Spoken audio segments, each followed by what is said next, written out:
जे गरे नहुँदो रहेछ के पहिला पहिला चाहिने लाइसेन्स बनाउनलाई पासवर्ड बनाउनलाई लाइनमा खटिनु पर्यो वर्ष धाउनु पर्यो भनेर अति गरे है। अहिले बालेन शाहले 24 घण्टामै घर घरमै डेलिभरी यहाँ आइसकेको छ। यी पासपोर्ट चाहिँ हैन घर घरमा आइसकेको छ। र यसको लागि नयाँ सरकारलाई धेरै धेरै धन्यवाद। नमस्कार हजुर, नमस्कार नमस्कार।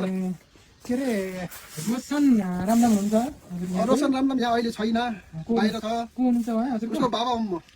बाबा हुँ हजुर। अनि चाहिँ राजकुमार विकन ए उहाँहरूले पासपोर्ट बनाउनु गरेछ। दुईवटै हजुरको छोरा? दुईटै, यो छोटो छोटो उहाँको छ।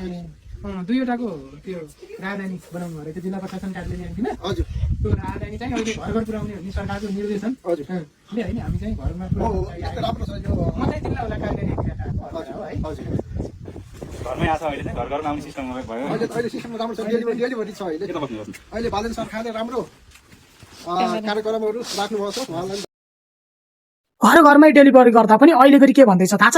बालेन शाहले त भन्दै थियो विदेश नपठाउने भनेर, अहिले एक दिनमै पासपोर्ट दिएर के गर्न थालेको अरे? हरूलाई तिमीहरूलाई चाहिएको के हो? तिमीहरूलाई चाहिएको के हो? अहिले भर्खर विदेश नजाओ, विदेश पठाउन भनेर हुन्छ। पहिला देशमा कल कारखानाहरू खोल्नु पर्यो, व्यापार बिजनेसहरू उद्योग धन्दाहरू गर्नु पर्यो, त्यसपछि बल्ल पो चाहिने युवाहरूलाई रोजगार देशमै मिल्छ भनेको। अहिले 81 एकदम अन द स्पट त भगवान होइन कि मान्छे हो, ऊ पनि मान्छे हो। 5 वर्षको समय मागेछ, 5 वर्ष समय दिनुपर्छ। जबकि उसले भनिसकेछ 15 लाख हो कि कतिजना युवाहरूलाई नेपालमै चाहिने रोजगार मिल्नेछ भने। तर अहिले भन्दा बित्तिकै त मिल्दैन नि, भगवान त होइन नि यार। तिमीहरूलाई सुविधा दिँदा पनि भएको छैन। पहिला जस्तै पहिलाका नेताहरूले जस्तै पहिलाका चाहिने सरकारहरूले जस्तै कुराएर बस्ने होइन, अनि कार्यालयहरूमा जाँदाखेरि नगरपालिकाहरूमा उभिएर बस्ने त्यही चाहिएको तिमीहरूलाई। अन्त स्पट सुविधा दिँदा पस्दैन के, कुरा काटिरहेको छ के?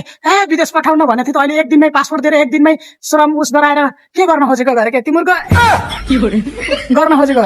यस्तो मान्छेहरू के जति जे गर्दा पनि राम्रो नहुने कस्तो भेडे जनताहरू हो क्या मायाको जनताहरू होइन कि यिनीहरू त झोलेहरू हो कि यस्तो भन्ने मान्छेहरू।